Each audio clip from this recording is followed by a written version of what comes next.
There is a word that has been held in heaven for you, not for someone like you, not for a category of people you belong to.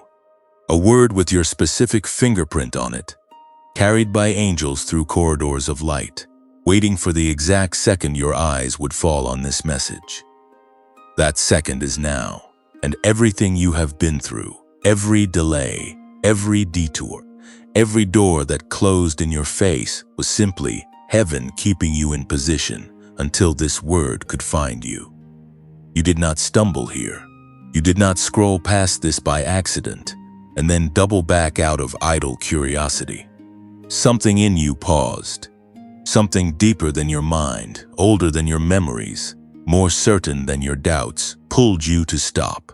That pull was not emotion. That pull was not algorithm. That pull was the finger of God, tracing a line directly from heaven to the screen in your hands, and the line has your name written all the way along it. Heaven does not make wrong turns. Heaven does not send messages to the wrong address. This found you because this was always meant to find you. Right now, wherever you are sitting, standing, or lying down, I need you to understand something that your natural mind may resist, but your spirit already knows. Heaven has pressed pause, not on a moment in time, on everything around you, on the noise of your circumstances, on the voices that have been telling you that you are too late, too broken, too small, too far gone. Heaven has pressed pause on all of it, and in this suspended moment, God Himself is leaning forward with a word that has your name carved into it. You are not like the rest. That is not a compliment designed to make you feel temporarily good. That is a statement of divine fact that was written before your parents ever held you, before your first breath expanded your lungs, before the world had any opportunity to tell you who you were or were not. Before the foundation of this earth was laid, a decision was made about you.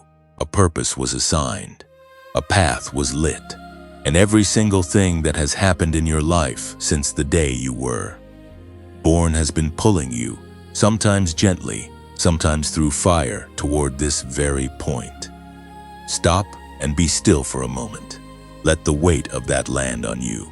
You were chosen, not earned, not auditioned, not selected because you had the right credentials or the cleanest record. Chosen.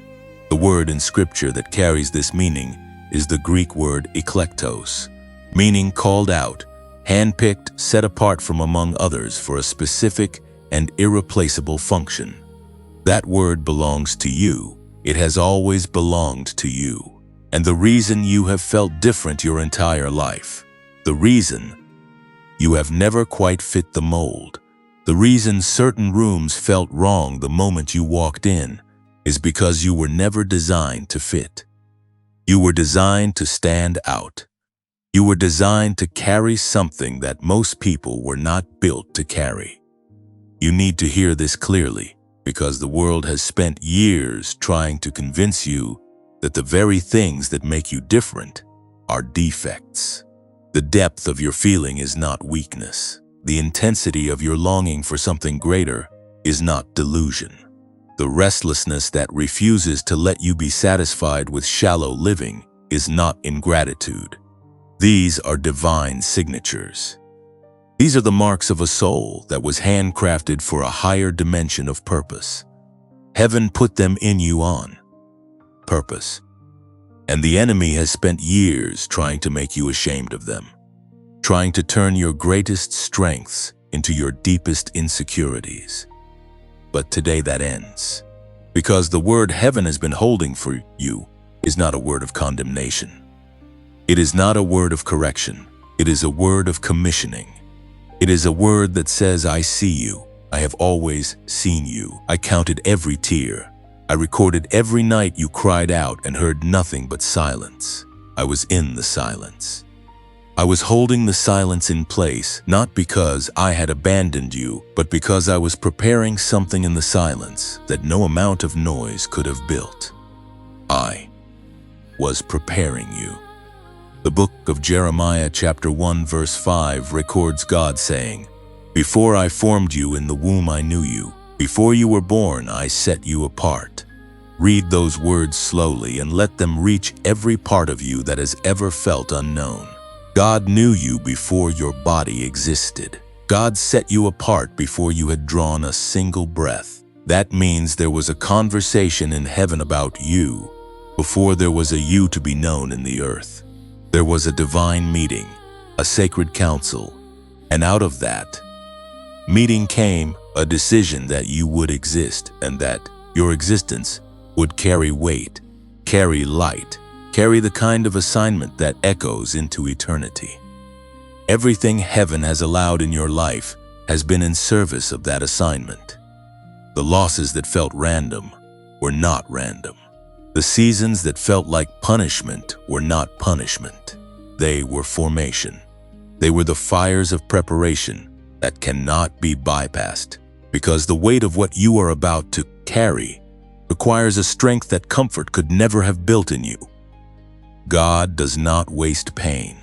God does not allow a single wound in the life of a chosen one without a plan to turn that wound into a weapon, a testimony, a doorway through which other souls will one day find their freedom. This is not your average moment. Heaven does not orchestrate ordinary moments with this level of precision. The fact that you are here right now, eyes open, heart stirring, something awakening in your chest that you have not felt in a long time, is itself a sign. It is a sign that the season of delay is ending. It is a sign that the word that was held, the promise that was kept, the door that was sealed until the right time is beginning to open. And it is opening for you.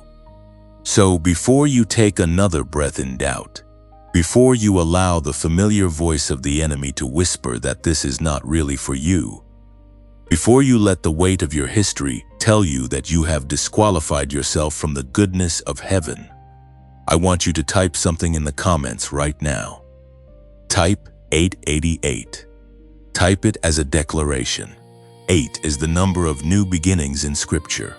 And 3 times 8 means this is a complete, divine, heaven-ordained new beginning that is already in motion in your life. Let your fingers be the first part of your body to agree with what heaven has already decided about you. Type 888 and let it be your first act of alignment with the word that heaven has been holding just for you. Because this is only the beginning. What has been held is now being released. What was sealed is now being opened. And you, chosen one, are standing at the threshold of the most significant chapter your life has ever known. You were never meant to blend in. Hear that again, not as a phrase you have encountered before, not as a motivational line you have seen printed on a wall somewhere, but as a living truth being spoken directly into the core of who you are right now. You were never meant to blend in. The life that was designed for you in the courts of heaven was not a life of blending, of shrinking, of filing yourself down to fit comfortably inside the expectations of people who were never assigned to define you. The life that was designed for you was a life that would stand out the way a flame stands out in a dark room, not aggressively, not arrogantly, but inevitably, because light cannot hide itself, and you were made of light. Think back across your life and notice something. Notice how many times you tried to fit in, and something inside you resisted. Notice how many times you sat in a room full of people and still felt completely alone, not because something was wrong with you, but because your spirit was already operating on a frequency that the room was not tuned to receive. Notice how many times you forced yourself into spaces that were too small for what you carried, and how those spaces eventually expelled you, not through your failure, but through a divine rejection that was protecting your assignment. Heaven was always redirecting you. Heaven was always closing the doors that would have kept you comfortable but small, and opening corridors that felt frightening but were lined with purpose. The feeling of being different that you have carried your entire life is not a wound. It is a watermark. It is the invisible signature pressed into the paper of your soul that proves your origin. You came from a different source. You were breathed into existence by the same God who separated light from darkness, who called the waters back from the dry land, who spoke stars into their positions and named them one by one. That same creative, separating, distinguishing God breathed into you specific identity that cannot be replicated, cannot be counterfeited, and cannot be fully contained by any earthly category or label. You are an original, and originals are never supposed to look like copies. But the world has worked very hard to make you forget this. From the time you were young, systems were put in place to standardize you, to measure you against others, to reward conformity, and punish the kind of holy strangeness that marks a chosen soul. And somewhere along the way, many of you began to believe the measurement. Many of you began to accept the report of the room over the report of heaven. You began to agree with the voices that called your depth too much, your sensitivity too fragile, your dreams too large, your hunger for God too intense. You began to wear your difference as a shame instead of a crown. Today, heaven is calling that crown back to your head. Today, the voice that spoke the universe into existence is speaking directly into the place in you where the shame took root, and it is saying, that was never true. It was never true that you were too much.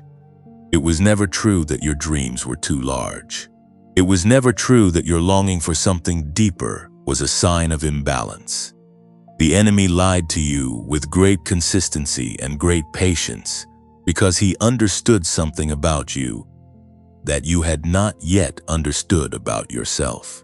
He understood that if you ever fully stepped into the awareness of who you are and what you carry, his plans in your generation would be severely disrupted. So he worked overtime to keep you small. He whispered through people you trusted. He used your own memories against you. He took your most vulnerable moments and built strongholds out of them. Walls designed to keep you from ever walking fully into the calling that heaven placed on your life before you were born. But here is what the enemy did not account for. He did not account for this moment. He did not account for the grace of God that pursues a chosen soul with more relentlessness than any opposition could ever match. He did not account for the fact that there would come a day when heaven would stop everything and send a word so precisely aimed at the exact place where the lie had taken root that no stronghold could survive contact with it. That day is today. That word is already moving through you as you listen, finding every place where the false identity was planted and beginning to uproot it, because truth always displaces lies when it arrives with enough authority. And the authority speaking over you right now is not human authority. It is the authority of the Most High God. You are different because you were designed differently. You feel deeply because you were given a capacity for depth that matches the depth of the calling on your life. You have never fit the mold because you were not made from the same mold. And every experience of rejection you have ever suffered, every room that turned cold when you walked in, every relationship that could not hold the weight of who you are, every season where you stood on the outside looking in, while others seemed to belong, was heaven's way of keeping you from putting down roots in ground that was never meant to be your home. God was protecting your momentum. God was keeping your feet from getting too comfortable in a station that was always meant to be a transit point, not a destination. The prophet Isaiah records in chapter 43, verse 1, "Do not fear, for I have redeemed you. I have called you by name. You are mine." Called by name, not called by category, not summoned as part of a group. Called by your specific name, the name that God has for you, which may be entirely different from the name the world gave you. Because the name God calls you carries your function, your authority, your identity as a citizen of heaven, operating in the earth with a very specific commission that no one else can fulfill. Now, before we go any further, there is something on my heart that I want to share with you, and I want to share it the way it feels in my spirit, which is gently and with complete sincerity. This channel, this message, this word that is going out to chosen ones all over the world, it takes real dedication to maintain. There are hours of prayer, preparation, and labor that go into every message that reaches you, because we do not believe in sending out empty words. We believe every person who stops to listen deserves a word that carries weight.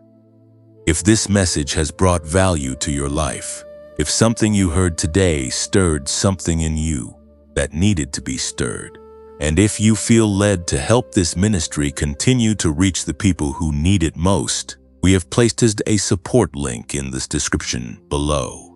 Every contribution is entirely voluntary. We want to be clear about that. There is no pressure, no obligation, and no condition attached to the grace that is flowing in this message. Whether you are able to give or not, we are genuinely grateful that you are here, that you chose to stop, that you chose to listen, that you chose to believe that heaven still has something to say to you personally. Your presence in this community is itself a gift, and we do not take it lightly. And if this message is touching something real in you, would you take 30 seconds right now to like this video, to share it with someone in your life who you know needs to hear that they are chosen, that their difference is a gift, that heaven has not forgotten them. Subscribe to this channel if you have not already, because what is coming in the days ahead is going to be even more specific, even more powerful. And you do not want to miss a single word that heaven releases through this community. You belong here. This is your tribe. These are your people, the ones who are awake, the ones who are listening, the ones who know in their bones that they were made for something more. Because you were not designed to be ordinary. You were not designed to live a life that requires no faith, no fire, and no divine backing. You were designed for the kind of life that makes heaven lean forward in anticipation. Because the assignment on your life is so significant, so precise, so uniquely yours, that even the angels are watching to see the moment you finally stop trying to be what the world wanted you to be, and start walking fully in what heaven always called you to be. That moment, chosen one, is now. Every sleepless night you have ever had was witnessed. Every 3 in the morning, when the ceiling became the only thing you could stare at, when the weight in your chest was so heavy that even breathing felt like effort, when the questions came louder than any answer you could find, heaven was not absent. Heaven was not distracted by something more important. Heaven was present in a way that your natural senses could not detect, bending close, recording every trembling breath, every silent prayer that never made it past your lips, because the grief was too thick for words to move through. God heard the prayers you could not speak. God counted the tears you cried, alone in rooms where no human witness was present. Not one of them fell without being caught. You need to understand this with a depth that goes beyond intellectual agreement. There is a verse in the book of Psalms, chapter 56, verse 8, where David says to God, "You have kept count of my tossings, put my tears in your bottle, and recorded them in your book." David was not speaking poetically as a literary device. David was speaking from the raw, lived experience of a man who had known what it felt like to be hunted, betrayed, misunderstood, and alone. A man who had sat in caves while the world celebrated someone else. A man who had held promises from God in one hand and devastating circumstances in the other, and had to choose every single day which one he would believe. And in that place, he discovered something that changed everything. He discovered that God was not a distant observer. God was a keeper of details. God was a collector of every wound, every tear, every night that felt endless. And God was keeping records that would one day become the foundation of a testimony so powerful it would outlive the pain that produced it. That is your story too. Every wound you have carried has been recorded. Every prayer you prayed in desperation, not sure if anyone was listening, was heard clearly. In a heaven that does not have deaf ears and does not have a full inbox. Every season of waiting that stretched so long you began to wonder if the promise had been revoked was a season where heaven was not silent but was working in dimensions you could not see, arranging details, shifting atmospheres, moving people and circumstances into alignment for a breakthrough that had to come in the right moment and not a day before, because a premature breakthrough on an unfinished vessel does more damage than the delay ever could. Think about the weight you have been carrying. Not just the obvious weight of your challenges, your financial pressures, your relational pain, your health battles, your grief over dreams that seemed to die before they could breathe, but the deeper weight. The weight of feeling responsible for outcomes you cannot control.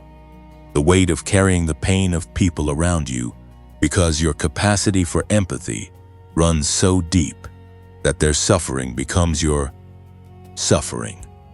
The weight of knowing you were made for something and watching time pass with that something still unrealized. The weight of hope deferred, which the book of Proverbs chapter 13 verse 12 tells us makes the heart sick. God named that sickness. God did not dismiss it. God did not tell you to simply try harder, believe more, smile wider, and pretend the ache was not real. God named it, and in naming it, God was saying, I see exactly what prolonged waiting does to a human soul, and I see what it is doing to you. And I have not left you in it without purpose. The weight you have been carrying has been doing something in you that nothing easier could have accomplished. It has been building in you a kind of endurance that is not natural toughness. It is not the hardness that comes from shutting yourself down emotionally to survive. It is something far rarer and far more valuable. It is the endurance of a soul that has been tested at the deepest level and has not let go. It is the endurance of someone who has had every reason to walk away from faith, from hope, from the belief that their life carries divine meaning, and has chosen, sometimes by the thinnest thread, to hold on. That kind of endurance is not common, and it is not built in comfortable seasons. It is built in exactly the kind of seasons you have been walking through. The Apostle Paul writes in Romans chapter 5, verses 3 through 4, we also glory in our sufferings, because we know that suffering produces perseverance, perseverance produces character, and character produces hope. Notice the progression. Suffering does not produce despair in the life of a chosen one. Suffering produces perseverance, and perseverance does not produce bitterness. It produces character, and character does not produce exhaustion. It produces hope, not the fragile, wishful kind of hope that breaks when circumstances do not cooperate, but the kind of hope that is described in Romans chapter 5. Verse 5, as a hope that does not put us to shame, a hope that cannot be embarrassed by delay, because it is anchored in the character of God and not in the speed of circumstances. You have been in the perseverance stage. You have been in the character building stage. And that means you are closer than you realized to the hope stage, the place where everything that was pressed into you through difficulty begins to bloom into something that takes your own breath away, something that makes you look back at the pain not with resentment, but with a kind of holy awe, because you will be able to see what you could not see in the middle of it, which is that not a single moment was wasted, not a single wound was random, not a single night of weeping was without its appointed purpose in the hand of a God, who works all things together for the good of those who are called according to his purpose. And you are called. That is not in question. The question that heaven is addressing right now is not whether you are called, but whether you will allow yourself to be fully seen in your pain, without hiding it from God, without pretending to be further along than you are, without performing a strength you do not feel in this moment. Because here is something that many chosen ones never fully grasp. God is not impressed by your performance of strength. God is moved by your honest surrender. God is not waiting for you to pull yourself together before he comes close. God is drawn to the broken and the contrite, as Psalm 51 verse 17 declares, saying that a broken and contrite heart God will not despise. That word despise in the original Hebrew carries the meaning of treating something as worthless or rejecting it with contempt. God is saying, I will never look at your brokenness and treat it as something worthless. I will never reject you because you arrived at my throne in pieces. The very brokenness that you have been trying to hide, the fragmented places you have been, trying to repair on your own before you feel worthy of drawing close to heaven, are the very places God is reaching for right now. Not to expose you, not to shame you, but to touch them with a healing that only the hand of the Creator can administer. Because there are wounds in you that human comfort has reached its limit with, wounds that therapy can help you understand but cannot fully heal, wounds that time can soften but cannot fully close. Only God can reach those depths, and heaven is reaching right now. You have been carrying the weight of things that were never yours to carry alone. The burden of your family's brokenness, the burden of generational patterns that arrived in your life uninvited, the burden of a calling that is larger than your current strength feels able to hold. And in carrying all of this without fully releasing it to the only one who can actually bear it, you have been walking bent under a load that was designed to be shared with heaven, not shouldered, alone in silence. Jesus says in Matthew chapter 11 verses 28 through 30, "Come to me all you who are weary and burdened, and I will give you rest. Take my yoke upon you and learn from me, for I am gentle and humble in heart, and you will find rest for your souls. For my yoke is easy and my burden is light." This is the invitation that is extended to you in this moment. Not an invitation to have all your problems solved instantly, though God is fully capable of that, but an invitation to stop carrying the weight alone. An invitation to shift the load from your shoulders to the shoulders of the one who carried a cross, so that you would never have to carry your pain without divine partnership. The weight you have been feeling is real. Heaven is not minimizing it, but heaven is saying that you do not have to carry it the way you have been carrying it, because there is a rest available to you that goes deeper than sleep, deeper than a vacation, deeper than any earthly relief. It is the rest of a soul that has finally fully given the weight to God. And when you release it, when you open your hands and let heaven take what you were never meant to hold alone, something extraordinary begins. The hands that were gripping the weight become free. Free to receive, free to reach, free to carry the things that heaven has actually been waiting to place in them. Things so beautiful, so aligned with the deepest desires of your heart, that the weight of the past will begin to seem small in comparison to the glory of what is coming. The attacks were never random. Sit with that for a moment and let it move from your head down into the place where understanding becomes conviction. The attacks on your life were never random. The repeated patterns of loss that followed you from one season to the next. The way certain blessings seemed to arrive and then disappear before you could fully settle into them. The relationships that started with so much promise and ended in ways that left you more wounded than before. The doors that opened just wide enough for you to see what was on the other side, and then swung shut before you could walk through. None of it was random. None of it was bad luck. None of it was the universe being indifferent to your existence. It was targeted. It was strategic. And the fact that it was targeted is one of the most significant pieces of evidence that you will ever encounter for the reality of your calling. You need to understand how the enemy operates, not to create fear, but to create clarity. Because a chosen one who does not understand the nature of spiritual warfare is like a soldier who does not know there is a battle happening. They keep getting wounded and blaming themselves, blaming their decisions, blaming their character, never realizing that there is an intentional, organized opposition working against them with information about their assignment that the enemy gathered long before they themselves were aware of it.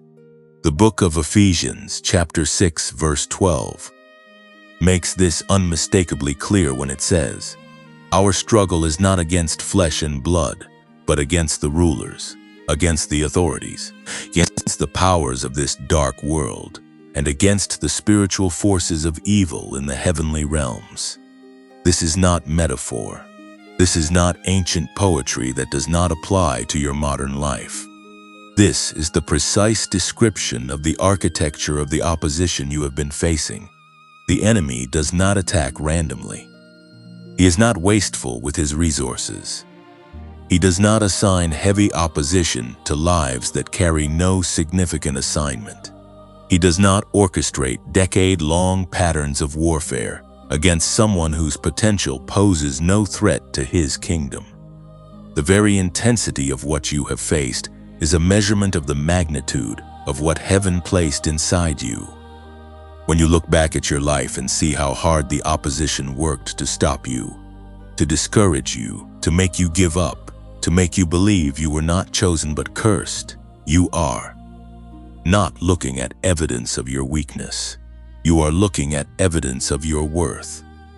You are looking at the testimony of an enemy who was afraid of what you would become if you ever fully woke up to your identity and your assignment. Think about the timing of the attacks. Notice how they intensified every time you were on the edge of a breakthrough. Notice how the warfare became loudest right before a door was about to open. Notice how the people who came against you most aggressively showed up at the exact moments when you were closest to stepping into something significant. This is not coincidence. This is the pattern of an enemy who has access to prophetic information about your life and who uses that information to try to neutralize you before reach your moment of greatest impact.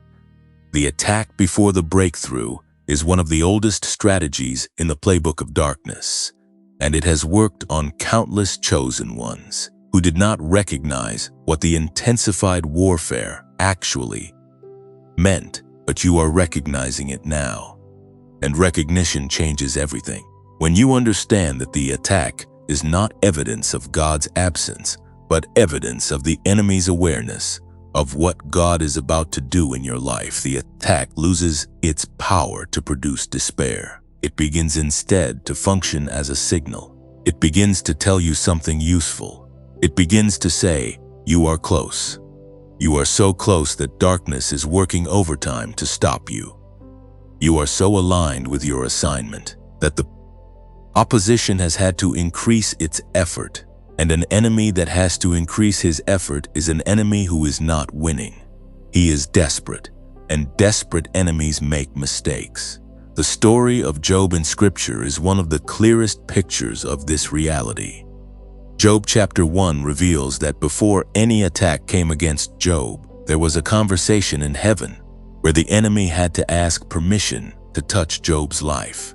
And the reason the enemy was so focused on Job, so determined to bring him down, was because God himself had pointed to Job and said, "Have you considered my servant Job? There is no one on earth like him." The enemy's attack on Job was not a sign that Job was abandoned. It was a sign that Job was notable. It was a sign that heaven had already called attention to Job's life, and the enemy could not ignore someone who had been specifically highlighted by God. Heaven has highlighted your life. That is not arrogance. That is the testimony of the warfare you have survived. And you have survived it. You are still here.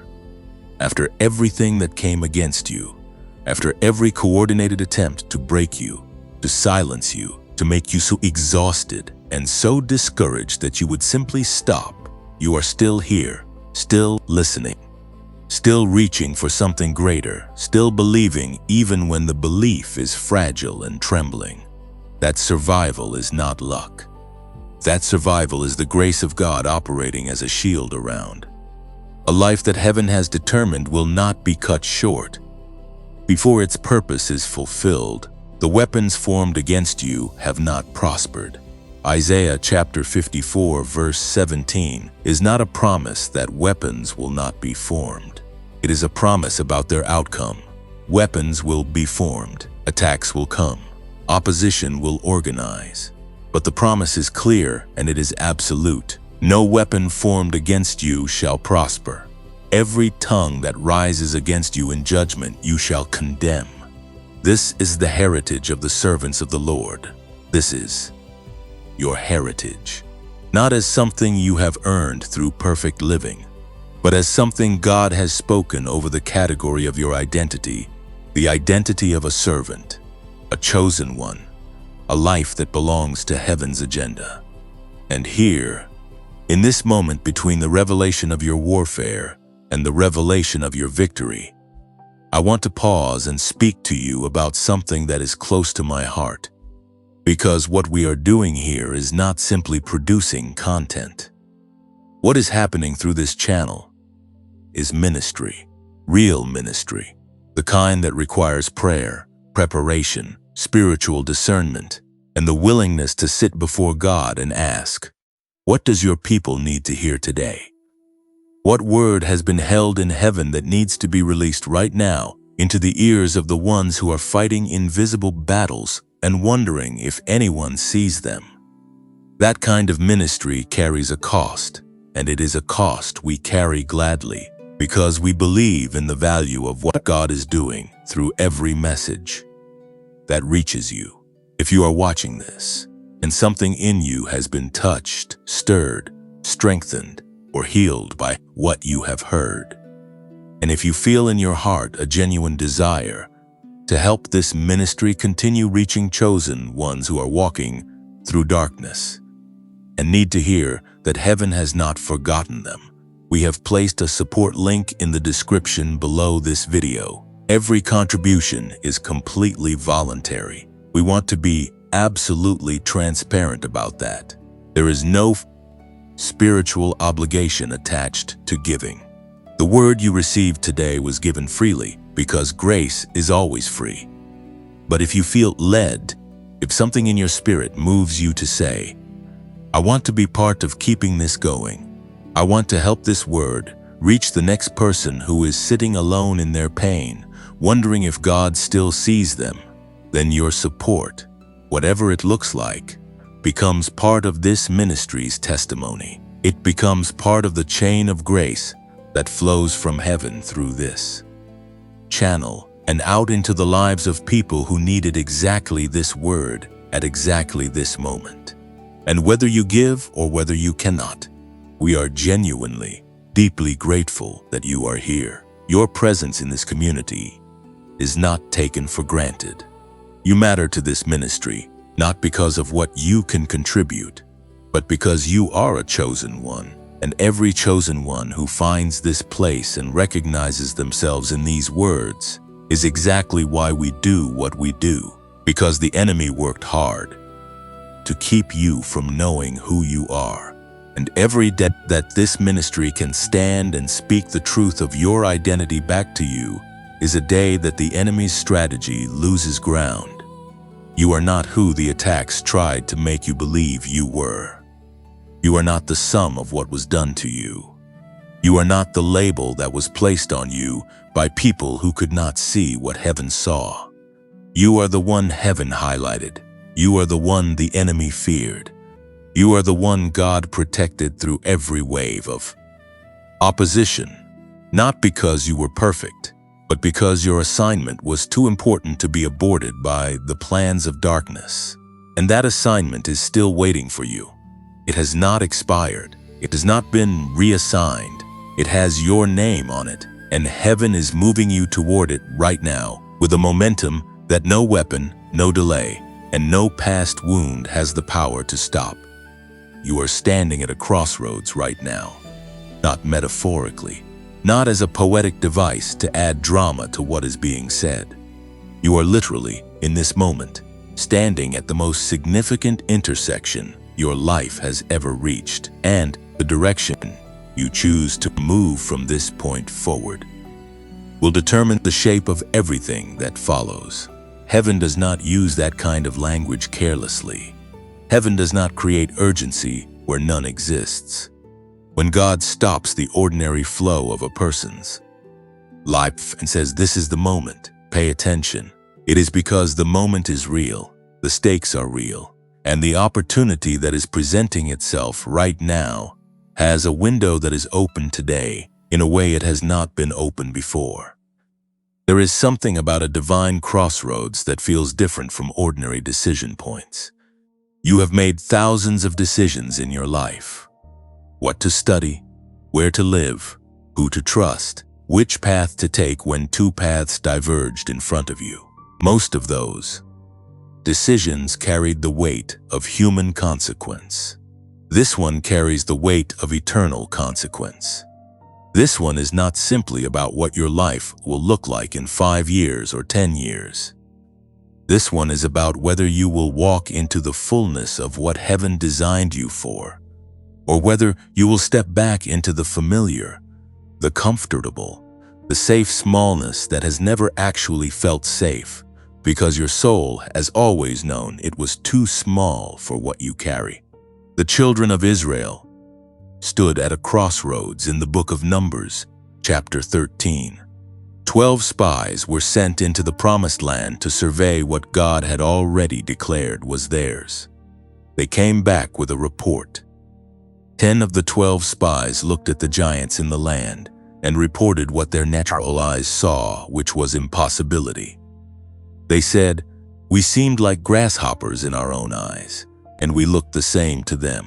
But 2 of the 12, Caleb and Joshua, looked at the same giants and saw something entirely different. They said, "We should go up and take possession of the land, for we can certainly do it." Same land, same giants, same circumstances. 2 completely different reports. And the difference was not in the external reality. The difference was in the internal lens through which each group was interpreting what they saw. The 10 who gave the bad report were not lying about what they saw. The giants were real. The walled cities were real. The natural odds were genuinely unfavorable, but they made the fatal error of calculating their situation without factoring in the presence and the promise of God. They looked at what stood against them and forgot what stood with them. And because of that single failure of perspective, an entire generation forfeited their inheritance and spent 40 years walking in circles in a wilderness that was never supposed to be their home. 40 years of wandering, because they stood at the crossroads and chose the report of their fear over the report of their God. You have been living with the report of your fear for too long. You have been calculating your future based on the giants you can see, the obstacles that loom large in your natural vision, the resources you do not currently have, the doors that have not yet opened, the relationships that have not yet arrived, the confirmation you are still waiting for. And in calculating from that position, You have been arriving at the same conclusion that the 10 spies arrived at, which is that the land is too big, the opposition is too strong, and you are too small. But heaven is sending you the report of Caleb and Joshua today. Heaven is saying, you can certainly do this.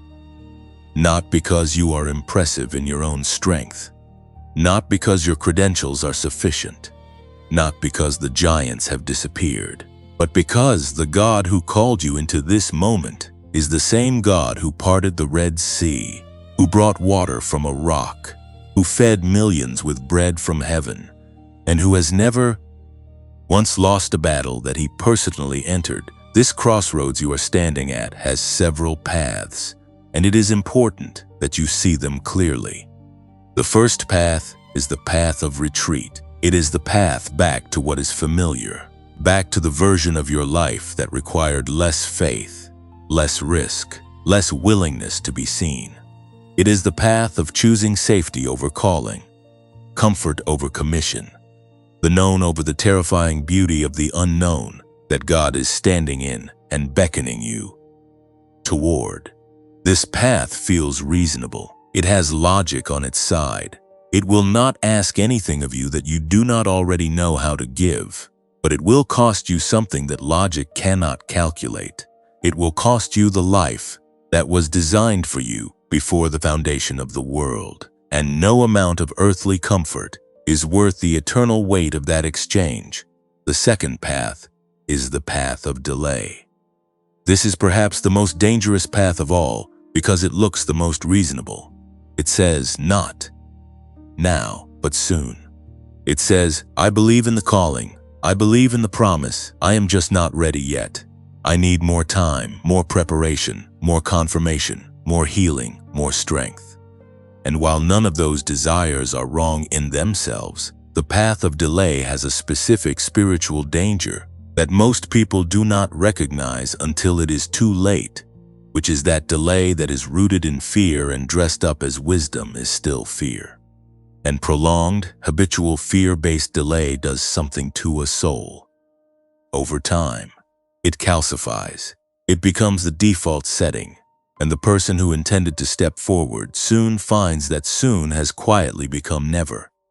Not because they made a dramatic decision to abandon their calling, but because they kept choosing the comfort of waiting over the discomfort of moving. One day at a time, until the window of a particular season had closed without them walking through it. The third path is the path of surrender and forward movement. It is the path that Caleb and Joshua chose. It is the path that does not require the giants to disappear before you take the first step. It does not require all your questions to be answered, all your fears to be resolved, all your wounds to be fully healed before you begin to move. It is the path of a faith that says, I do not fully understand what I am stepping into. I do not have all the resources I think I need. I cannot see the end from where I am standing, but I know the voice that is calling me forward, and I know that the God who is speaking has never called a chosen one to a place without also making provision for everything that place would require. This is the path heaven is holding open for you right now, and it is important that you understand what stepping onto this path does and does not mean. It does not mean that everything immediately becomes easy. It does not mean that the giants vanish the moment you take the first step of obedience.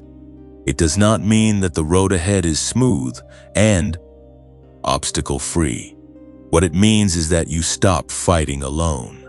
What it means is that the divine partnership that heaven has been offering you, the yoking of your small human capacity with the infinite resource of God Himself, becomes activated in a way that waiting could never activate it. There is a grace that is only released through movement. There is a provision that only becomes visible when you take the step before you can see where it lands. The book of Hebrews chapter 11 verse 1 defines faith as the substance of things hoped for, the evidence of things not seen. Substance and evidence are concrete words. They are not vague, emotional, wishful words. They are words that describe something real, something solid, something that actually exists. And faith, according to this definition, gives substance to what has not yet manifested in the natural realm. Your faith, your decision to move forward from this crossroads, does not simply reflect a reality that already exists.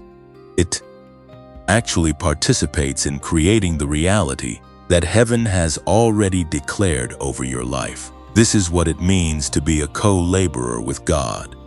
This is what it means to walk in the kind of faith that moves mountains, that opens doors, that shifts atmospheres, that causes the provision to appear in the wilderness and the way to open through the sea. Not a passive faith that sits and waits for everything to become convenient. An active faith that plants its foot on the promise and walk before the full picture is visible, trusting that the God who spoke the promise is infinitely more reliable than the giants who are trying to discourage the journey. You are standing at the crossroads. Heaven is not going to make this decision for you, because love does not override the will of the one it loves. But heaven is standing at the edge of the path of forward movement, and the voice that spoke the universe into existence is saying your name, and it is saying, "Come, come and see what I have prepared for the one who was willing to believe that I am exactly who I said I am, and that you are exactly who I said you are, and that the land I promised was always, already, completely yours." Heaven is not withholding from you. That is the first thing that needs to be established before anything else in this section can land with the weight it deserves. Heaven is not sitting at a distance, arms folded, watching you struggle and choosing to remain uninvolved. Heaven is not punishing you with lack. Heaven is not teaching you a lesson through prolonged deprivation. Heaven is actively, intentionally, and with extraordinary precision, releasing over your life right now a grace that is specific to this season, a restoration that is tailored to the exact shape of what was taken from you, and a divine acceleration that is designed to compress what the enemy stretched out over years of delay into a movement so swift and so undeniable that even the people who watched you struggle will stand back in awe at what God has done. The word release is important here because release implies that something was held, something was kept in reserve, something was stored up, not because it was being withheld from you in punishment, but because it was being protected for you in preparation. There is a difference between God withholding and God waiting for the right moment to release. And that difference changes everything about how you interpret the seasons of lack and delay you have walked through. The farmer does not withhold rain from his field because he is angry at the soil. The rain is withheld until the season is right, until the ground has been prepared to receive it, without the seed being washed away, until the timing aligns with the fullness of what the harvest is meant to produce. And when the rain comes in its right season, it comes not as a trickle, but as a downpour, because everything that was held is released at once into ground that is finally ready to receive it. You are that ground, and you have been in the preparation season. The tilling, the breaking up of hard ground, the removal of stones that would have blocked the roots, the clearing of weeds that would have competed with the harvest. All of that painful, unglamorous, invisible work has been happening in your life through the very seasons that felt like nothing was happening. God was preparing the ground of your soul to receive a level of blessing, a level of assignment, a level of divine favor that unprepared ground would have been destroyed by. Because there are graces that are genuinely dangerous in unprepared hands. There are anointings that would crush a person who has not been through the process of being hollowed out by suffering, because it is the hollow places in us, the places carved out by pain and surrender, that become the vessels through which God pours the most extraordinary dimensions of His presence and power. The book of Joel, chapter 2, verses 25 through 26, carries one of the most breathtaking promises in all of Scripture for someone in your position. God says, "I will repay you for the years the locusts have eaten, the great locust and the young locust, the other locusts and the locust swarm, my great army that I sent among you.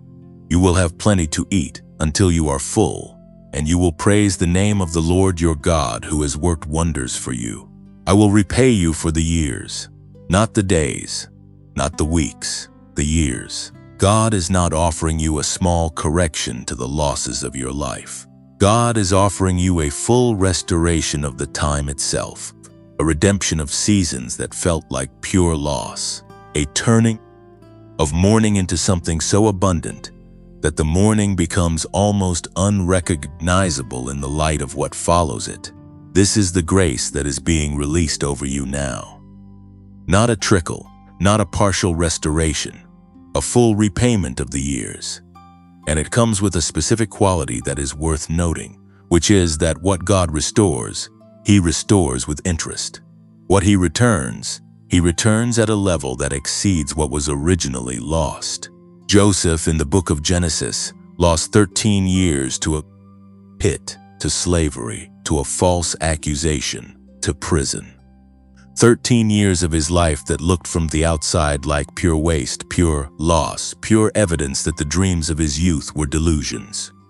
But when the moment of release came, when heaven determined that the preparation was complete and the time was right, what God restored to Joseph was not simply his freedom. It was a position of such extraordinary authority and influence that the very people who had meant his life for evil found themselves bowing before the destiny they had tried to destroy. God did not just give Joseph back what was taken. God gave Joseph everything that the taking had been making him ready for. That is your story. The pit you have been in, the slavery of circumstances that have felt outside your control, the false accusations of an enemy who has tried to define you by your worst moments.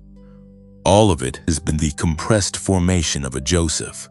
All of it has been the underground process of some being made ready not just for survival, but for the kind of authority and influence and restoration that makes the years of suffering look, in retrospect, like the precise and necessary path to a destination that could not have been reached any other way. Right now, in this season, specific things are being unlocked over your life. The first is grace, not general grace. Specific grace for the specific terrain you are about to enter. Grace that will make you capable of things that your current strength could not accomplish, because the grace is not added to your strength. It replaces the equation entirely. It says, "My strength is made perfect in weakness." As Paul records in 2 Corinthians chapter 12, verse 9, which means the weakest version of you plus the grace of God produces something more powerful than the strongest version of you, operating alone, ever could. The second thing being released is restoration. Restoration of relationships that the enemy fractured. Restoration of opportunities that seem to have passed their expiration date. Restoration of the joy that was stolen from you in seasons of prolonged warfare.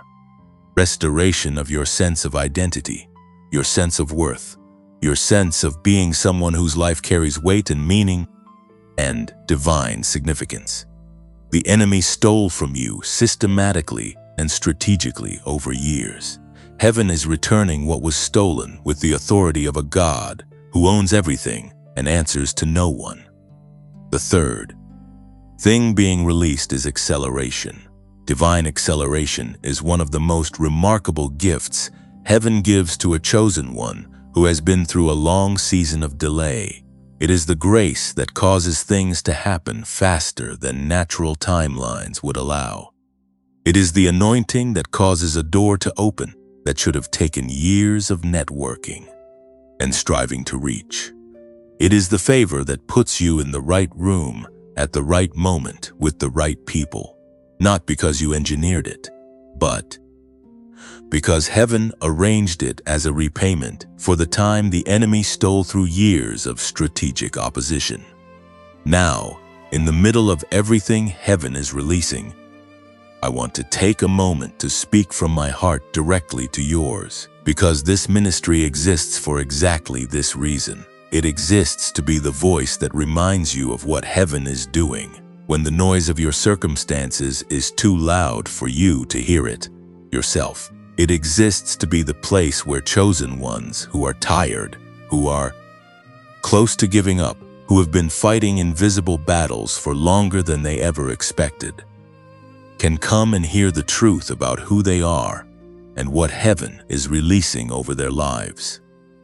If these words have reached you in a place that needed reaching, if something you heard today brought light into a corner of your life that had been sitting in darkness, and if your heart moves you toward wanting to help this ministry continue, there is a support link in the description below this video. Every gift of any size goes directly toward keeping this word flowing to the people who need it most. It is completely voluntary, and we mean that with every part of our hearts. We will never make the grace of God conditional on your ability to give. But if you feel genuinely led, your support becomes a seed planted in the same soil that produced the word that reached you today. And seeds planted in good soil always produce a harvest. If you have been blessed by this message, take a moment to like this video so that heaven's algorithm can carry it to another chosen who is sitting somewhere right now in desperate need of exactly this word. Share it with someone in your life who is fighting a battle they cannot name. Subscribe so that you never miss what heaven releases through this channel, because what is coming is even greater than what has already been spoken. You belong in this community, and this community is stronger because you are in it, because the release that heaven is initiating over your life is not a private event. It is a public testimony in the making. It is the beginning of a story that other people will one day point to and say, "Look what God did. Look how He restored the years. Look how He turned the mourning into dancing. Look how He took someone who was pressed down and nearly broken and lifted them into a place of such extraordinary fruitfulness that even the enemy had to acknowledge that the God who called them is faithful, and the word that was spoken over them was true all along. They called you too sensitive. They told you that you felt too much, cared too deeply, thought too hard about things that other people seemed to move past without a second glance. They told you that your intensity was exhausting, that your need for depth was impractical, that the way you saw the world, with all its layers and hidden meanings and spiritual undercurrents, was either naive or unstable. And because these words came from people whose opinions carried weight in your life, people you loved, people you respected, people whose approval you needed in seasons when you did not yet know how to stand without it, you did something that broke heaven's heart to watch. You began to agree with them. You began to pick up the labels they handed you and wear them as though they were the truth about who you are. You began to build a smaller version of yourself to live in, because the full version was too much for the rooms you were in. But the labels were never true, not a single one of them. And today, heaven is not simply telling you to feel better about yourself, because this is not a self-help message and God is not a motivational speaker. Heaven is doing something far more precise and far more permanent than encouraging you to think more positively. Heaven is performing a restoration of identity at the deepest possible level, reaching into the places where the false names took root and pulling them out with the authority of the one who gave you your real name before the world ever had the opportunity to give you a false one. Your real name is not what rejection called you. Your real name is not what failure suggested about your worth. Your real name is not the diagnosis, the statistic, the category, the stereotype, or the ceiling that others placed above your head and called a sky. Your real name is the one that was spoken over you in heaven before you existed in the earth. And that name carries your function, your authority, your inheritance, and your identity as a citizen of a kingdom that no earthly power has. The ability to revoke your citizenship from. In the book of Genesis chapter 32, there is a story that illuminates what happens when God restores a true name to a chosen one who has been living under a false identity. Jacob, whose name in Hebrew meant supplanter, or one who grabs the heel, had spent his entire life living out the meaning of that name.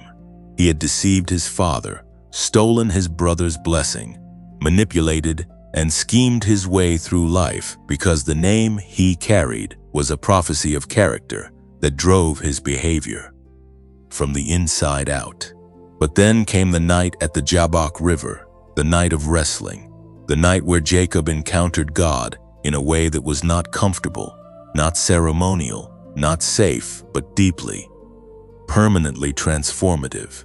And in morning after the wrestling that left him changed in his very body, God asked him a question that was not a request for information. God already knew his name. The question was a confrontation. God said, "What is your name?" And Jacob said, "Jacob." And in that moment of honest self-identification, in that moment of naming himself by the false identity he had carried all his life, God met him in it and changed it. God said, "Your name will no longer be Jacob but Israel, because you have struggled with God and with humans and have overcome." God did not change Jacob's name because Jacob had finally gotten everything right. God did not wait until Jacob's character was perfected before restoring his true identity. God changed the name in the middle of the wrestling, at the point of honest surrender, at the moment when Jacob stopped performing and simply told the truth about who he had been. And the new name, Israel, meaning one who struggles with God and prevails, carried not just a new identity but a new destiny, a new inheritance, and a new relationship with heaven that would extend through generations and reshape the entire course of human history. This is what God is doing with you in this moment. He is not waiting for you to have everything figured out. He is not waiting for the false identities to have already fallen off on their own. He is reaching into this moment, into the middle of your wrestling, into the place where you are most honest about the gap between who the world has called you and who heaven created you to be, and he is speaking a new name. And that name is not a label of what you used to be. It is a declaration of what you already are in the eyes of the one who made you, and what you are about to become in the experience of your daily life as the false names lose their grip and the true name begins to take root. The world tried to steal your identity through several very specific mechanisms, and it is worth naming them so that you can recognize them and refuse to let them continue to operate in your life. The first mechanism was comparison. From the time you were young, you were measured against others, and the measuring always seemed designed to produce a verdict of inadequacy. You were not as athletic, not as socially smooth, not as academically strong, not as naturally confident, not as financially successful as someone else, and the comparison was used to generate a conclusion about your worth. But comparison is one of the most spiritually destructive tools in the enemy's arsenal, because it takes the unique, irreplaceable, one-of-a-kind nature of your calling and attempts to evaluate it using a standard that was designed for someone else's assignment. You cannot measure a fish by its ability to climb a tree and call the result an accurate measurement of the fish's worth. And you cannot measure a chosen one by standards that were never calibrated to their specific design, and call the result the truth about their value. The second mechanism was rejection. And rejection is perhaps the most painful of all the identity-stealing tools because it strikes at the most primal human need, which is the need to belong, to be wanted, to be chosen by the people whose choosing matters to us. Every experience of rejection you have ever suffered, every time you were left out, passed over, pushed away, or chosen last, left a mark on the place in you where your sense of worth lives. And the accumulation of those marks over years and decades of repeated rejection experiences built a narrative inside you that said, there must be something fundamentally wrong with me, because if there were not, people would not keep choosing to leave. But that narrative is a lie constructed from real pain interpreted through a false lens.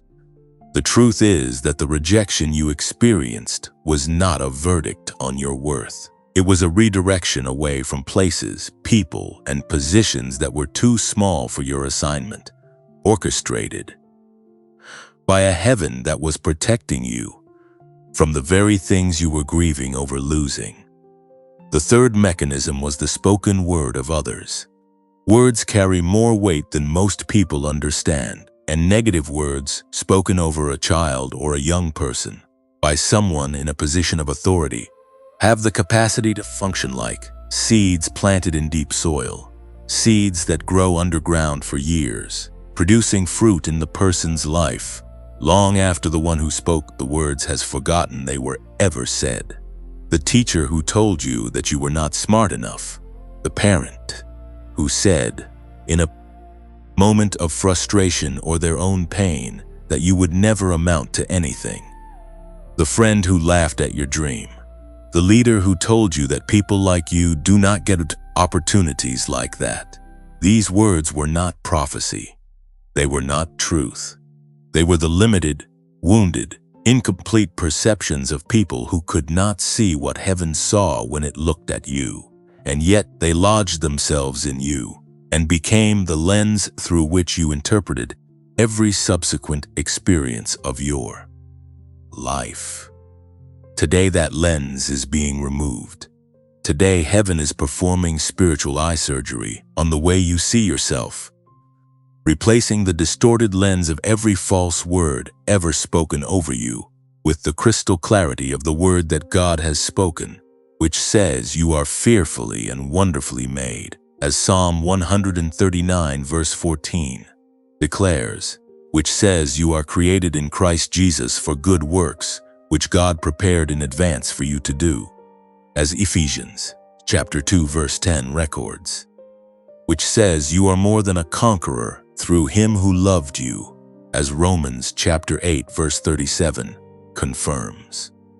These are not consolation prizes for people who did not make the main team. These are the documented, heaven-recorded, eternally established facts about your identity, written not in the opinion of a person, but in the word of a God who does not change his mind, does not revise his declarations, and does not take back the name he spoke over you before the world began. You are not who they said you were.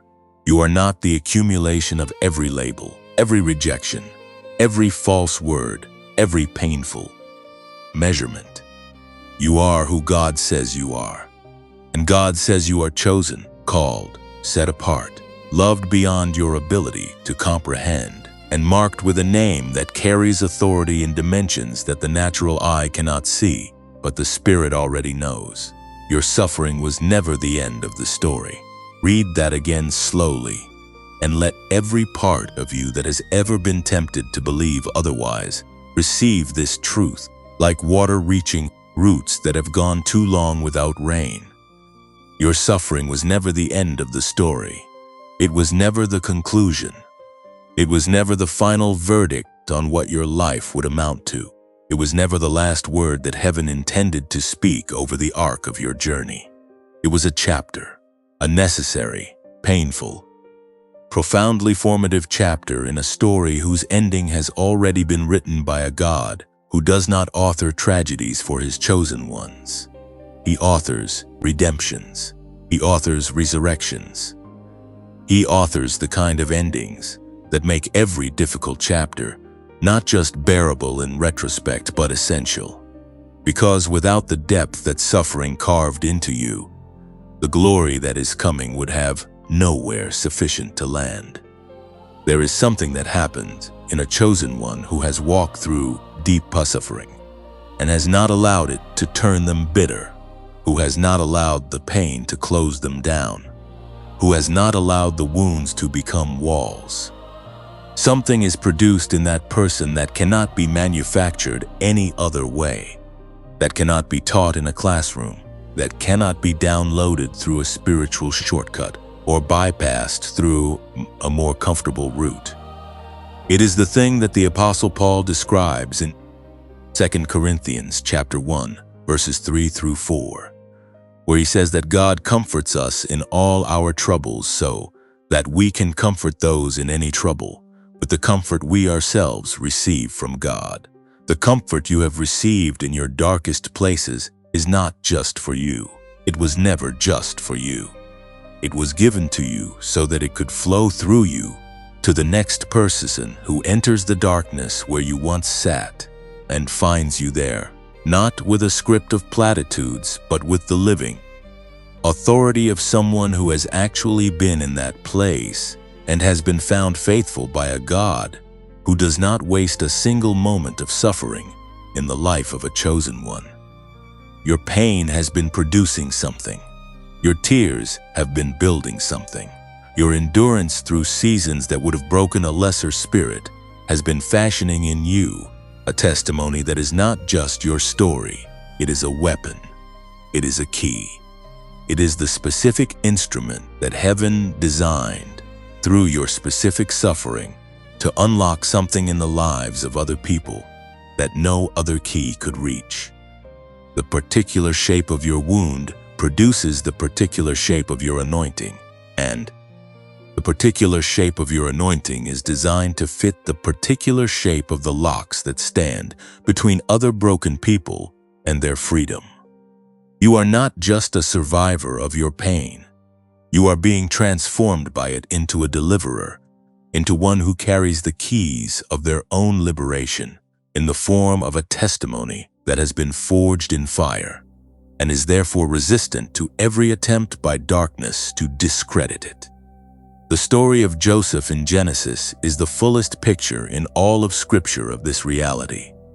Joseph was thrown into a pit by his own brothers, sold into slavery, falsely accused by Potiphar's wife, and left to rot in prison for years after doing nothing wrong.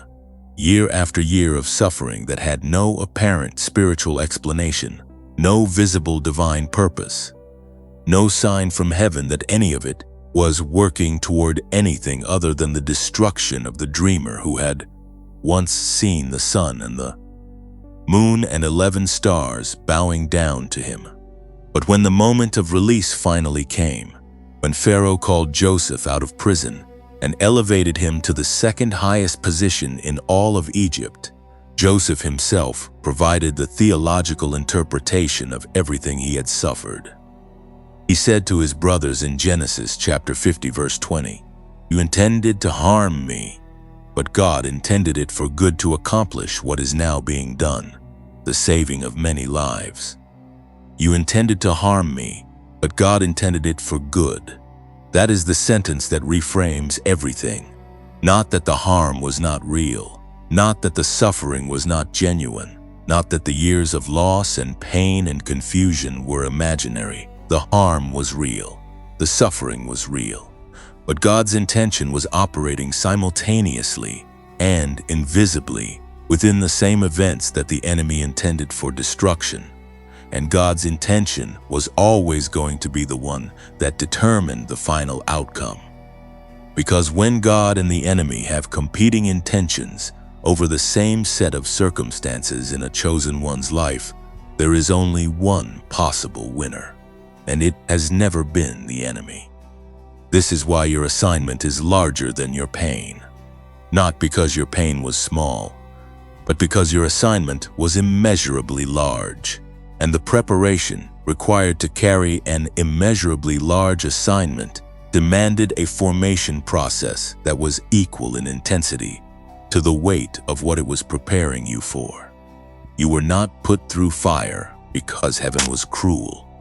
You were put through fire because the assignment on the other side required someone who had been through the fire and had come out not smelling of smoke, as Daniel chapter 3 verse 27 records of Shadrach, Meshach, and Abednego when they emerged from the furnace, but carrying the fragrance of a God who had walked with them in the middle of the flames. God walked with you in the middle of your flames. In every season that felt like abandonment, He was there. In every night that felt like silence, He was present. In every moment where you cried out and heard nothing, He was closer than your next breath, holding the silence with the care of a surgeon who knows that stillness is sometimes the most powerful form of healing. And now, as you stand on the other side of those flames, or even while you are still in the middle of them, heaven is releasing the anointing that those flames produced in you, an anointing for the specific ministry of your life, not just in the formal pulpit sense of the word ministry, but in the broadest, most comprehensive sense, which is the ministry of your presence, your words, your story, your love, your demonstrated faith in a God who kept you when everything around you was falling apart. Right now, in this moment, I want to ask you to do something simple but significant. Type in the comments right now the words, "I am chosen." Just 3 words. Not as a performance, not because it will be seen by others, and you want to appear spiritually confident, but as a declaration made from the deepest, most honest place in your spirit, the place that has been through the fire, the place that has endured the long nights, the place that has carried more than it should have had to carry, and is still here, still standing, still listening, still reaching for the God who has never once let go. Type "I am chosen" and let those 3 words be the first declaration of a new chapter in the story of your life. And here, because what we do on this channel is carried by genuine love for every cho who finds their way to these words, I want to speak to you about something that comes from the heart of this ministry and not from obligation. What you receive here takes real time, real prayer, and real sacrifice to produce. Every message that reaches you has been carried before God first, because we refuse to release into the ears of God's people anything that has not first been tested in the place of prayer. If this ministry has been a source of strength, of clarity, of spiritual nourishment in your life, and if you feel genuinely moved to help it continue reaching the people who need it most, you will find a support link in the description below. Every contribution of any amount is received with deep gratitude and with the full understanding that it is an act of partnership in something that belongs to God. It is entirely voluntary, and whether you give or whether you cannot, you are loved, you are valued, and your presence here is a gift. If this word has spoken to you today, take a moment to like this video, because it helps heaven's message travel further into the world where more chosen ones are waiting to hear it. Share it with someone who has been through fire and needs to know that the fire was not the end. Subscribe to this channel so that you are here for every word that heaven releases through this community, because the words that are coming are going to be even more specific, even more targeted, and even more powerful than what has already been spoken. You belong in this community, and this community is incomplete without you in it, because the suffering that prepared you was never the end. It was the beginning of something so magnificent, so aligned with heaven's original intention for your life, so far beyond what the enemy thought he was doing when he brought it against you. that the only appropriate response when you finally see it fully will not be bitterness at the cost. It will be awe at the faithfulness of a God who took every single thing that was meant to destroy you and turned it, without wasting a single moment of it, in the precise and perfect preparation for the greatest chapter your life has ever known. Heaven is waiting to hear your voice, not the polished version of your voice, not the version that has rehearsed the right spiritual language and knows how to sound appropriately faithful in public spaces, not the version that performs confidence it does not fully feel or projects a surrender it has not yet fully made. Heaven is waiting to hear the raw, unedited, unpolished, completely honest voice of the you that exists underneath all the performance, underneath all the survival strategies, underneath all the carefully constructed presentations of spiritual togetherness that you have learned to offer to a world that rewarded you for having it together and penalized you for the moments when you did not. The prophet Zechariah records in chapter 4, verse 6, one of the most liberating declarations in all of Scripture, where God says, "Not by might nor by power, but by my Spirit, says the Lord Almighty." Not by might, not by your accumulated human strength, your networking, your striving, your relentless effort to make things happen through sheer force of will. Not by power, not by the resources you do or do not currently have, not by the connections you do or do not currently possess, not by the leverage that is or is not available to you in the natural realm, but by my Spirit, by a dimension of capacity and resource that is not subject to the limitations of the natural world, that is not constrained by your bank account or your resume or your social standing or the opinions of the people who have assessed your potential and found it wanting. The Spirit of God is the great equalizer of the chosen one's life. It is what makes the story of David and Goliath not just an ancient historical account, but a living template for every season, where you have stood before something that was measurably, undeniably larger than you by every natural standard.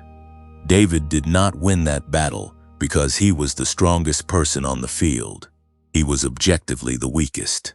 He was not even supposed to be there. He was the youngest, the smallest, the one who had been left behind to tend sheep while his brothers went to war. But David carried something that Goliath did not have intelligence reports on. David carried the anointing of a God who had already counted that battle as won before David picked the first stone. And when the stone left David's hand, it was not the force of a shepherd boy's arm that brought the giant down. It was the weight of a heaven-backed declaration spoken by a chosen one who understood that the battle belonged to the Lord and that his job was simply to show up in faith and let God do what only God could do. Your Goliath is measurable. It has a name, maybe several names. Financial pressure that has lasted longer than you can sustain. A health battle that the doctors have not been able to resolve. A family situation that has resisted every effort at reconciliation. A dream that has been delayed so long it has begun to feel like a delusion. A calling so large that when you look at it honestly, the gap between where you currently stand and where it requires you to be is so vast that the only rational response seems to be to stop looking at it altogether. These are real giants. Heaven is not minimizing their size, but heaven is asking you the same question it asked David's situation before David ever walked onto that field, which is, who do you say is bigger, the giant or the God who called you to stand in front of it? The declaration heaven is waiting to hear from you right now is not a declaration that the giant is small. It is a declaration that your God is bigger. It is not a declaration that you are not afraid.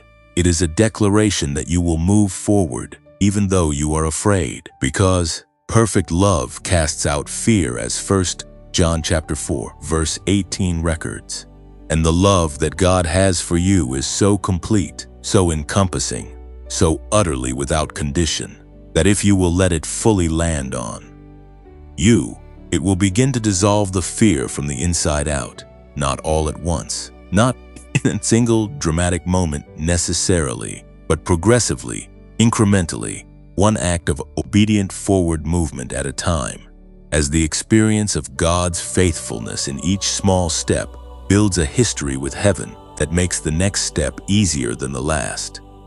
The act of surrender that heaven is calling you to make is also an act of release. It is the moment where you open the clenched fists of your soul and let go of the outcomes you have been trying to control, the relationships you have been trying to fix through your own effort, the timeline you have been trying to negotiate with God, the future you have been trying to architect according to your own best understanding of what would be good for you, not realizing that your best understanding of good is profoundly limited compared to the understanding of a God who can see the end from the beginning and who has already been to the future you are moving toward and has confirmed that it is worth every step of the journey required to reach it. Release is not passivity. Release is not the spiritual equivalent of giving up and doing nothing while you wait for God to do everything. Release is the active, deliberate, deeply courageous choice to stop operating in the dimension of your own limited capacity and to start operating in the dimension of God's unlimited capacity. It is the choice that shifts you from striving to flowing, from pushing to trusting, from forcing to following, from the exhaustion of trying to make things happen through human effort to the rest that Jesus described in Matthew chapter 11 when he said, "Take my yoke upon you and learn from me, for my yoke is easy and my burden is light." There is a specific prayer that I want to place before you now, not as a formula, but as a framework, a structure of words that you can make your own, that you can speak from the truest place inside you as the declaration that heaven has been waiting to receive from your lips. It goes like this: God, I have been trying to carry what only you can carry. I have been trying to see what only you can see. I have been trying to control what only you can order. Today I lay it down. I lay down the striving and I pick up the trust. I lay down the performance and I pick up the surrender. I declare that you are bigger than every giant I am facing, and I declare that the assignment you placed on my life before I was born has not expired, has not been revoked, and cannot be stolen by any force that stands against me. I receive the grace you are releasing over me in this season. I receive the restoration of everything the enemy has taken. I receive the acceleration that turns years of delay into a moment of divine arrival. And I receive my true name, the name you spoke over me in heaven before the world had the chance to give me a false one. I am yours, and I am ready. Speak those words. Speak them out loud if you are able, because there is something about the spoken declaration of a chosen one that moves things in the spiritual atmosphere that silent agreement alone cannot move. The book of Romans chapter 10 verse 10 says that it is with the mouth that you profess your faith and are saved, and that principle of the mouth's participation in the activation of spiritual reality extends far beyond the moment of salvation into every subsequent act of faith and surrender and forward movement in the life of a believer. Your voice is a weapon. Your declaration is an instrument of warfare. And when you open your mouth and speak the truth of who God is and who He has made you to be, something shifts in the atmosphere around your life that no amount of internal agreement could have shifted on its own. Heaven has been waiting for this moment. Heaven has been waiting for the you that exists underneath all the layers of survival and performance and accumulated pain and false identity to Rise up in the authority of your true name and speak. And when you speak, when you declare, when you surrender in the full and complete and utterly honest way that this moment is calling for, heaven does not sit back and observe. Heaven responds. Heaven opens. Heaven begins to move in your situation with a speed and a precision and a power that will make every delay look, in retrospect, like the exact right amount of time needed to bring you to the exact right level of readiness for everything that is about to come. You are not the same person who pressed play on this message. Something has shifted. Something that was closed has opened. Something that was heavy has been lifted, even if only slightly. Even if you can only feel the difference in the way your next breath comes a little more freely than the one before it. That shift is real. That opening is real. And it is not the product of an emotional experience that will fade when the video ends and the ordinary demands of your life rush back in. It is the product of a word that was released from heaven with your name on it. A word that does not return void, as Isaiah chapter 55 verse 11 declares, but accomplishes what a God desires and achieves the purpose for which he sent it. The purpose for which this word was sent was you, and it has found you. And what heaven sends to find, a chosen one, always complete with its. You are being commissioned in this moment. Not in the future when you have fixed everything that feels broken. Not after you have reached a level of spiritual maturity that feels adequate for the weight of the calling. Not when your circumstances have aligned themselves into a configuration that looks more appropriate for someone carrying the kind of assignment heaven has placed on your life. Now, in this moment, with the faith you currently have, the strength you currently possess, the wounds that are still in the process of healing, the questions that have not yet been fully answered, the fears that have not yet been completely dissolved. You are being commissioned now because the God who commissions does not wait for perfect conditions. He creates them as you move. The seal that heaven is placing on your life in this season is not a seal of limitation. It is a seal of protection and of ownership, the mark of a God who is saying to every force that has come against you and every force that will attempt to come against you in the days ahead, this one is mine. I have called them. I have formed them. I have walked with them through the fire and through the flood and through the wilderness and through the valley, and I am not finished with them. I have not brought them this far to abandon them at the threshold of the very thing I prepared them for. This one carries my name, and my name is a strong tower, as Proverbs chapter 18 verse 10 declares, into which the righteous run and are safe. You are safe in that name. You are covered in that name. You are moving forward under the authority of that name into a future that darkness has already tried to read and has already understood it cannot stop. The enemy has seen the end of your story. He has seen what you become when you walk fully into the identity and the assignment that heaven designed for you. And what he sees terrifies him. Not because you are intimidating in your own human strength, but because the God who is with you is the God before whom every knee will bow and every tongue confess, and a chosen one who is fully aligned with that God becomes a conduit of a power that no darkness can withstand, no giant can resist, and no gate of hell can prevail against. You are unshakable, not because you have never been shaken. You have been shaken deeply and repeatedly by things that had every natural right to break you, but you are unshakable because the foundation beneath you is not your own stability. It is the unchanging, unmoving, eternally reliable character of a God who declared in Malachi chapter 3 verse 6, I, the Lord, do not change. The rock on which you stand does not shift with your emotions, does not crack under the weight of your Circumstances does not erode in the seasons when your faith is thin and your strength is almost gone. It holds. It has always held, and it will hold every step of the journey that stretches out before you from this day forward. Your best days are not behind you.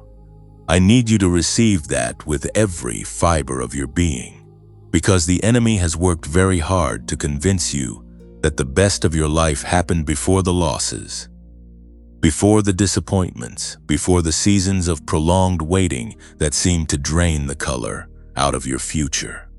He wants you to look backward with longing and forward with dread. But heaven is turning your head. Heaven is orienting your gaze toward what is ahead with the declaration that what you have not yet seen is more beautiful, more aligned with the deepest desires of your heart, and more saturated with the glory of God than anything you have yet experienced. The latter glory of this house shall be greater than the former, God declares in Haggai chapter 2, verse 9. What is coming is greater. What is coming is worth every step of the journey. What is coming has been prepared with the same precise, loving, detailed attention to the specific shape of your soul that went into the design of your calling before the foundation of the world. Walk forward, chosen one. Walk forward with the declaration of heaven in your mouth and the commission of God on your life and the seal of the Most High upon your identity. Walk forward into the rooms that were prepared for you, the relationships that are aligned with your assignment, the opportunities that have been held in reserve by a God who knew the exact moment you would be ready to receive them. Walk forward knowing that you are not walking alone, that you have never walked alone, that every step you have ever taken has been accompanied by a presence that was invisible to your natural eyes but utterly real in the spiritual dimension, where your life is ultimately being decided and directed. And now, before this message closes, I want to speak to you heart to heart about something that is genuinely on my spirit, and I want to say it with complete honesty and without any pretense. This channel has had its monetization removed by YouTube. I want you to know that clearly and openly, because I believe in being transparent with the community that has gathered here. But I also want you to know this, that the loss of monetization has not stopped this ministry from continuing to release these messages, and it will not stop it, because this work was never built on revenue. It was built on a calling, and a calling does not stop when the income stops. I continue to make these videos because you are here, because chosen ones all over the world are finding these messages at 3 in the morning when they cannot sleep, in hospital waiting rooms, in the middle of seasons so dark they had almost given up. And as long as that is happening, I will keep showing up with a word from heaven. However, if this ministry has blessed you, if these words have reached a place in you that needed to be reached, and if you feel in your heart a genuine desire to help keep this going, I have placed a donation link in the description below and in the pinned comment. Every contribution of any size makes it possible to continue investing the time and the prayer and the preparation that these messages require. It is completely voluntary. There is no obligation and no pressure. But if you feel led, your support is received as a gift from heaven, and it goes directly into keeping this word alive and flowing to the people who need it most. If this message has blessed you, please like this video so that it travels further into the world where more chosen ones are waiting. Share it with someone who needs to hear that heaven has not forgotten them. And subscribe to this channel so that you are here for every word that is coming, because what heaven is releasing in this season is only beginning. You are chosen, you are sealed, you are sent, and everything that is coming is already yours.